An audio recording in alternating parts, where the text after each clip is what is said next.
What's up, everybody? This is Karak with ACG, and once again, it's my continuing mission to bring you videos that aren't 2 minutes long or filled with sponsored bullcrap, and today we're taking a look at Mutant Year Zero, Road to Eden. This is out on all systems, PS4, Xbox, and PC, December 4th, and it's by the Bearded Ladies. This is really one part turn-based battle game, one part open hub world adventure, and another part channeling what had happened in the future if Porky Pig and Howard the Duck finally have had enough of all the shit they got.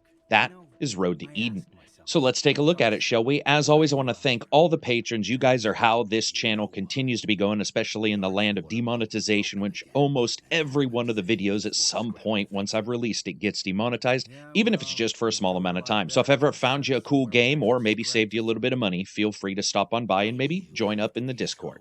So I am going to cover this a little bit like a review, but I want to discuss a couple things prior to us sort of jumping in. Now, this is a bit XCOM, a bit open adventure game. It's a little different than most titles. Looking at most turn-based battle games, a lot of times it's a level-by-level kind of situation, and then you're introduced to random characters that you fall in love with or hate, and they end up living or dying, and that's really what it's based around. This is a bit different, with the main characters actually having a permadeath system and really mattering when it comes to the core narrative. The entire game is really based in this interesting world where humans have basically disappeared, and up in their place have come these animal-human hybrids, which is, of course, where Dux and Borman, the two characters on the screen, right now end up coming from. So, jumping into this, what's going on right now is you're in the first introductory level. You're basically looking for salvage, and it does a lot of narrative storytelling. When it comes to the cutscenes, it does some as well, at least the first time when you visit any of these levels, sort of giving you information about what's going on in the game world, and of course, teaching you a bit about the lessons of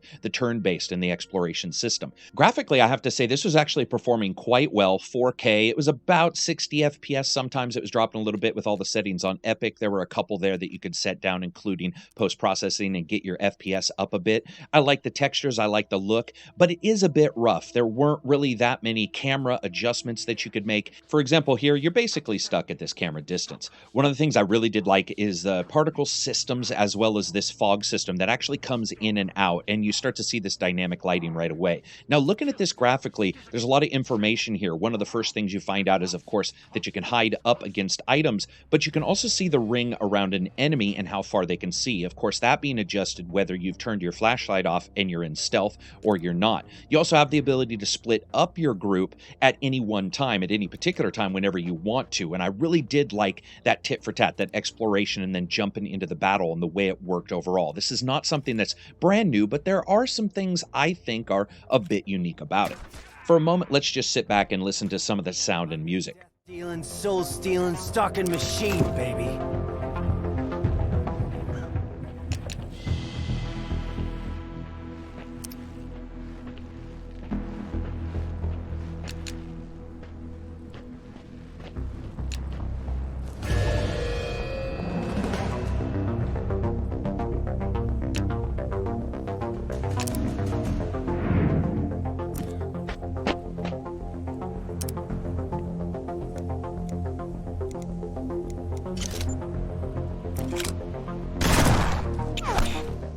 I gotta say, it's rare that I sit back and am really shocked by a soundtrack, but this one definitely elicits feelings almost of a Mass Effect with that technology-heavy synth and crunch vibe that it's got going on. It is fantastic music, and it really does work well to be sort of an ambient layer and an audio blanket there, but at the same time not really mess up any of the audio samples that you have or the vocals of the characters calling out enemies or saying different one-liners. You can see here when you look at the combat that both of the characters basically can one-shot enemies.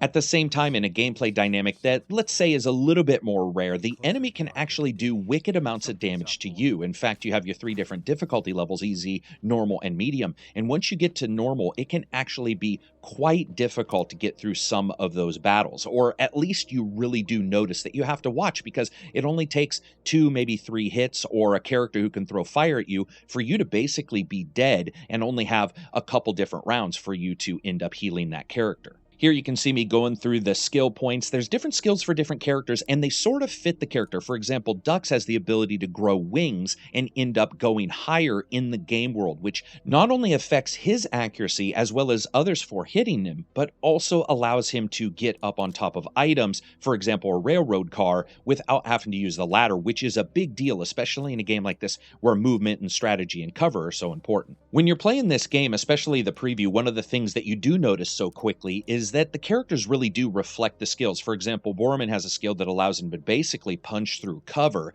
while, of course, Dux has that ability to fly and others, and they sort of mix in and out. So what I've done here is jumped forward a little bit so you can see me buying some skills here. Now, one of the skills I'm going to buy is the ability to basically cause tendrils to grow up around a character's feet, not only doing damage, but also slowing them down. One of the things I like here graphically is this representation of the mutation actually occurring. It's very cool. I'm also going to upgrade Dux and give him a skill as well. You also have your stats on the right here. You can see those are the generic ones. They come from the same pool of points that you need for the mutations, but they allow for the generic things that you would expect. Like you can see health booster. On the left, of course, are your skills. Now, the one thing that I was wondering about the game, especially because I was playing it for not very long, just a couple hours, I already noticed that getting a lot of those skills was not too difficult. So I'm wondering how that's going to work out and if you'll get different mutations as you go or how they're going to spread out those.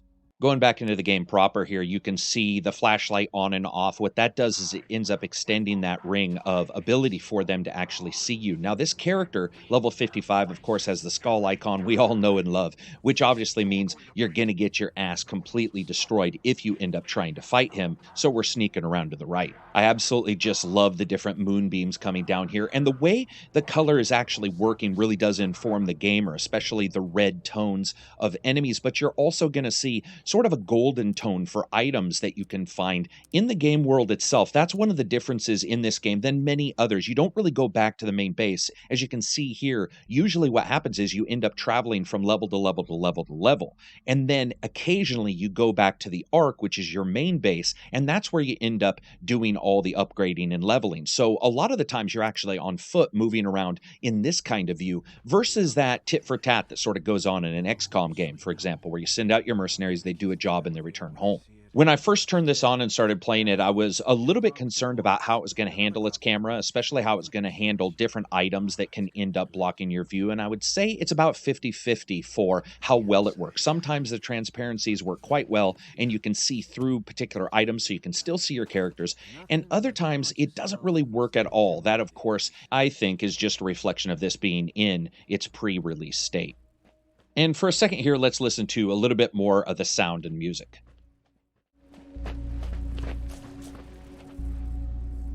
There's a cabin up ahead.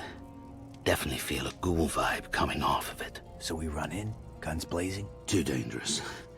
If we're sneaky, we can get into a good position. A good position keeps us alive. Turn off your flashlight.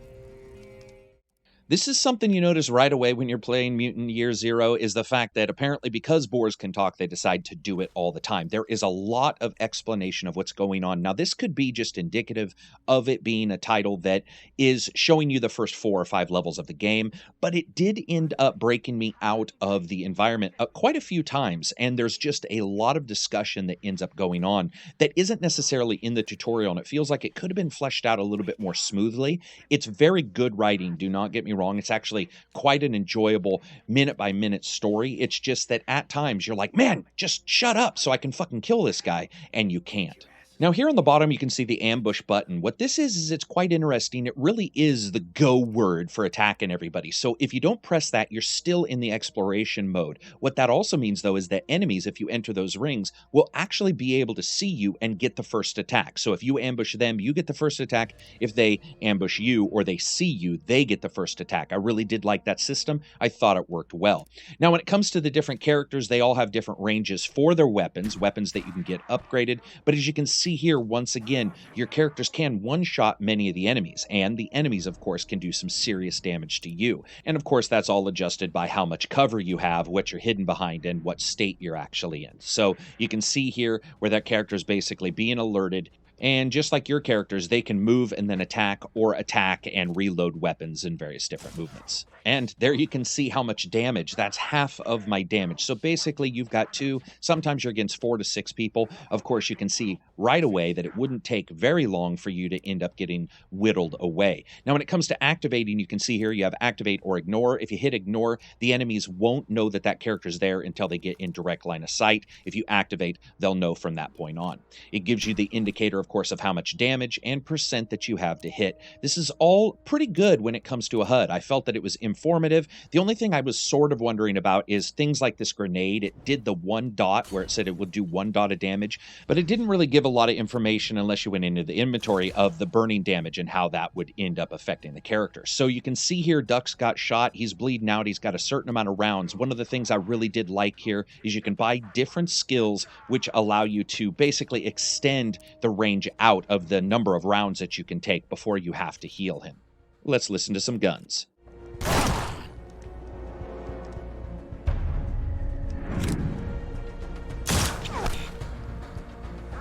Scared yet?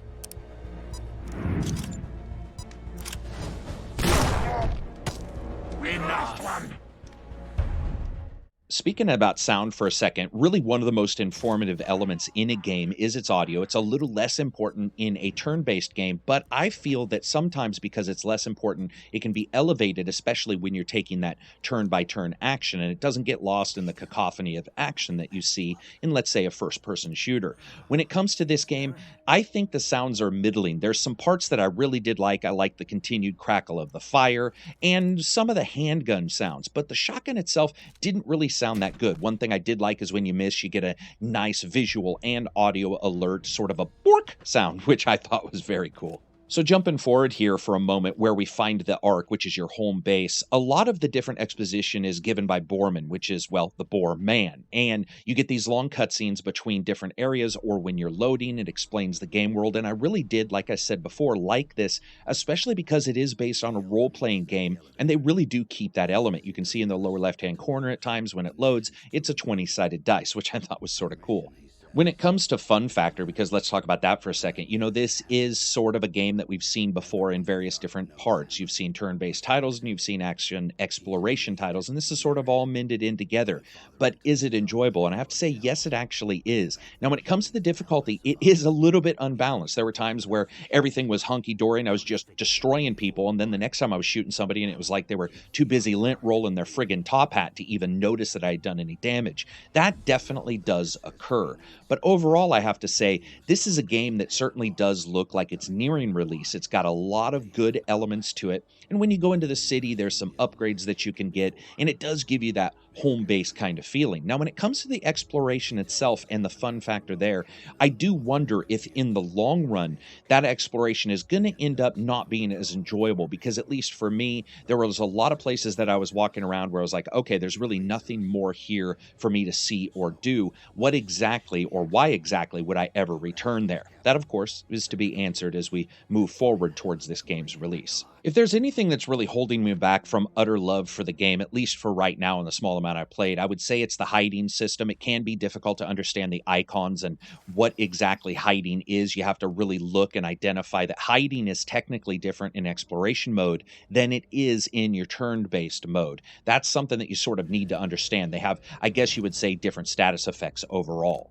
Lastly, I would really like to see the HUD allow for you to adjust its size. It can be big, it can be a little bit cumbersome, there's a lot of icons at different times, and I do feel that the ability to shrink that up a little bit and give you a clearer identification of what's going on in the battlefield would certainly help. But overall, I have to say I was actually quite surprised. This is a mishmash of different titles, but instead of getting that sloppy mess that we get with a lot of titles when they try to mix different genres in together, or at least elements of each one, we don't have that overall here. There's a couple little bits that I think could be improved, but at least what I played, there was a lot of fun to be had and certainly an interesting world.